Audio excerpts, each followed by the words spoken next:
दोस्तों कैसे हो आप लोग। दोस्तों आज का टॉपिक व्यक्ति की बर्बादी का कारण। दोस्तों ये टॉपिक शुरू करने से पहले मैं थोड़ा श्रीमद् भगवत गीता के बारे में आपको बताना चाहूँगा।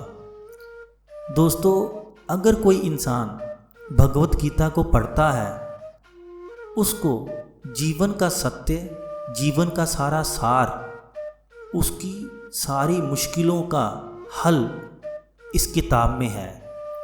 दोस्तों ये एक किताब ही नहीं, ये हमें जीवन जीना कैसे है ये सिखाती है, और हमारे जीवन के उद्देश्य क्या हैं, हमारे जीवन के प्रिंसिपल क्या हैं, इसके बारे में बताती है।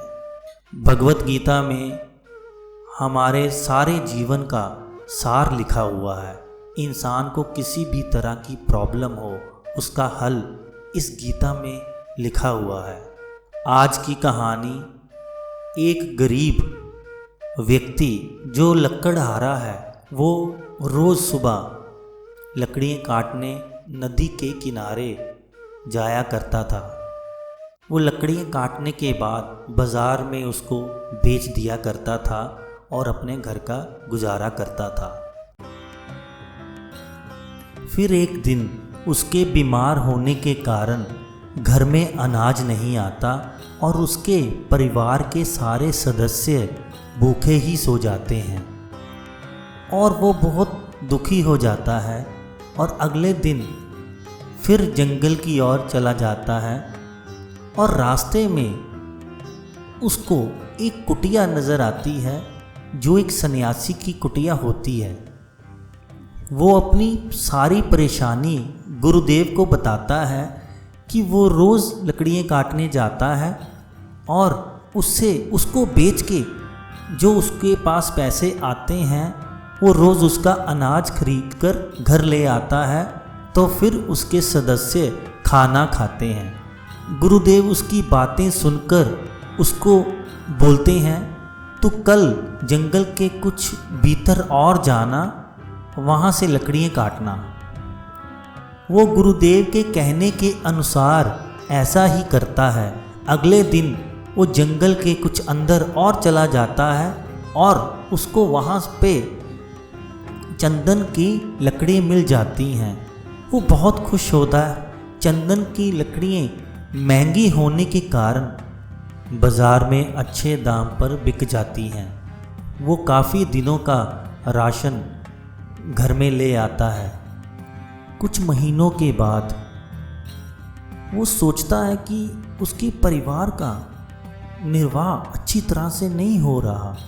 वो अपने परिवार को हर सुख सुविधा देना चाहता है। वो गुरुदेव के पास जाके बोलता है, हे गुरुदेव मुझे मार्गदर्शन करो, मुझे अपने परिवार का निर्वाह अच्छी तरह से करना है।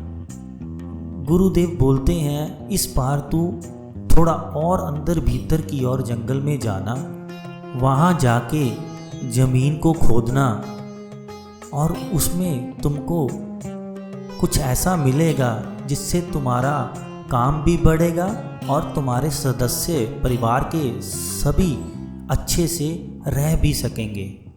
फिर जब वो जाता है और ज़मीन को खोदता है तो उसको वहाँ से कोयला मिलता है।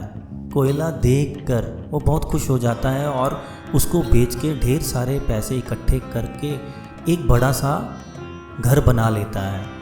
और फिर कई महीनों के बाद फिर दोबारा गुरुदेव के पास जाता है कि मुझे मार्गदर्शन करो, मुझे और बड़ा कुछ करना है।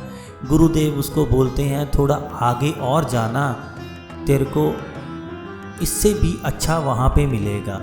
फिर वो वैसा ही करता है। आगे जाके वो ज़मीन को खोदता है तो उसको चांदी मिल जाती है। चांदी मिलने के बाद दोस्तों वो बहुत बड़ा व्यापारी बन जाता है और उसकी कई दुकानें बन जाती हैं। ऐसे करते करते उसको सोना भी मिल जाता है और वो लास्ट में हीरे का व्यापारी भी बन जाता है।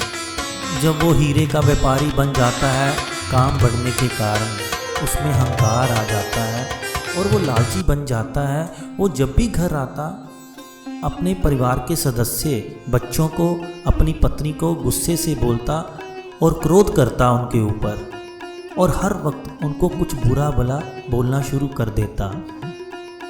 अहंकार उसके सिर में चढ़ जाता है। अब वो किसी को कुछ भी नहीं समझता। एक दिन जब वो बाजार में जा रहा होता है, उसकी नज़र एक सुंदर स्त्री की ओर पड़ती है। तो उसका मन डगमगा जाता है और वो अपनी पत्नी के साथ भी झगड़ा कर लेता है और उसको छोड़ देता है। फिर वो उस स्त्री के साथ रहना शुरू हो जाता है। थोड़े दिनों के बाद उस व्यापारी को उसके अहंकार के कारण बहुत घाटा पड़ जाता है, वो बर्बाद हो जाता है, और वो जो सुंदर कन्या, वो सुंदर स्त्री भी उसको छोड़ के चली जाती है।